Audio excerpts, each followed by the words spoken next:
Hello, I'm Brian Smith with Tennant, and in the next few minutes I'll show you the proper startup, use, and end of shift steps for your iMop XL. Our lawyers wanted me to remind you that while this video will cover the basics, it's your responsibility to read and fully understand the operator's manual and safety labels before using the machine. To start, make sure to pre-sweep the area to be scrubbed, even when your boss isn't watching. Next, check that the batteries are fully charged. This will be noted by the 100% capacity indicator on both batteries. Remove the batteries by pinching the blue and gray tabs. The battery color will match the location on the machine. Match the gray with the gray and blue with the blue.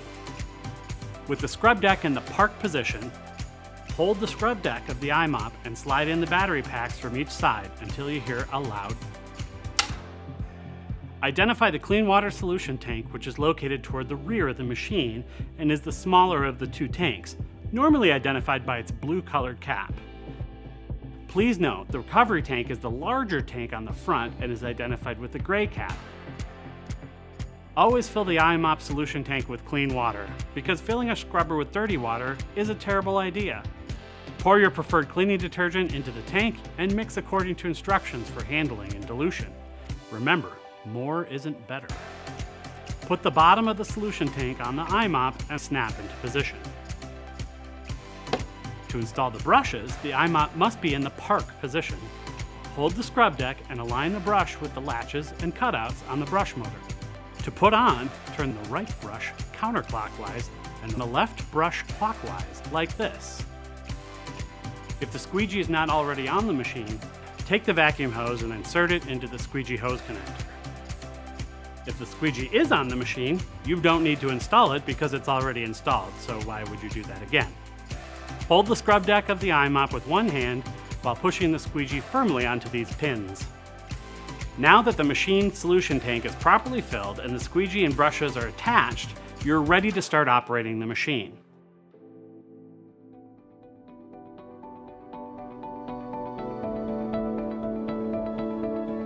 While holding the machine handle, bend down and gently grab the scrub deck grip and pull towards you, gently down to the floor. Do not allow the scrub deck to slam down on the floor. While this guy is one tough customer, abuse like this could potentially damage the squeegee.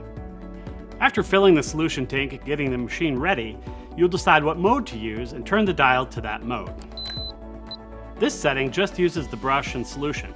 Great for double scrubbing very dirty floors that could use some scrubbing time to release those soils. This one engages only the brush. If you have some really bad stuff to clean and have already put down your solution, you can keep scrubbing with this mode. The brush and vacuum mode is for when you just need to pick up the solution that's on the floor, but don't want to add any more. And finally, the full-on brush solution and vacuum hose is what you'll use the most, as it does it all at the same time and leaves your floor clean and dry in one pass. Here in the center is the off position, which is a great setting for when you're not using the machine. This button is for Eco Mode, which cuts the water flow by 40%. This is great for relatively clean areas or if you have more moisture-sensitive flooring like wood or laminate. These are the battery pack status indicators. When the battery indicator is red, it means that the operator is running out of power. It has approximately 5 minutes of runtime. Don't forget, once you're out of batteries, the performance of the machine will decrease by about 100%. Now let me show you how to use the machine.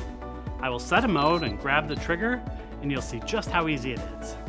One of the key features of the machine is that the iMop can swivel 360 degrees, allowing maximum maneuverability. But don't forget that this machine can move quickly in a straight line too to cover a lot of ground, up to 14,000 square feet per hour. Operating the iMop is very intuitive and similar to steering a bicycle. Once you learn how, you'll never forget. Just squeeze the trigger and walk behind it. While you may feel the urge to swagger, saunter, or strut, we don't recommend any of this behavior while using the iMop XL. To turn, just turn the handles in the direction you want to go. Right hand turn, go to the right. Left hand turn, go to the left. The iMop can swivel in 360 degrees and is designed to get as close as possible to walls or other obstacles. Make sure not to operate with the handle of the eye mop lower than an angle of 45 degrees. This can cause water to get into the vacuum motor. When finishing scrubbing, switch the eye mop to the brush and dry only mode and operate for about 15 to 20 feet to vacuum up any remaining solution. Turn the knob to off. When cleaning is finished, operators should follow the daily maintenance routine. Transport the machine to the appropriate area and place the machine in the park position. Remove the recovery tank and drain it. Make sure to rinse all dirt and debris from the tank, as you don't want that tank to develop what scientists sometimes call stinkiness. Remove and drain the solution tank if necessary. Make sure to leave both caps off the tanks to allow airflow throughout, also good for stinkiness prevention. Keeping the machine in the park position, remove the battery packs and place each battery pack on the charger. Remove the brushes and clean them under fresh water. The brushes are ready to be replaced if the yellow wear indicator is the same length as the other bristles, just like your toothbrush. Our lawyers would like to remind you, however, to not use the eye mop brush to clean your teeth. It's much too large. Remove the squeegee and clean it with fresh water and wipe it with a clean, damp cloth. Always store the eye mop in the park position. Place it up against the wall with the handle facing inward. If the machine must be lifted, remove both tanks and battery packs. In the park position, lift the eye mop with one hand in the scrub grip and the other on the handle. You have now learned the basics of successfully operating and maintaining the iMop XL. Thank you for watching.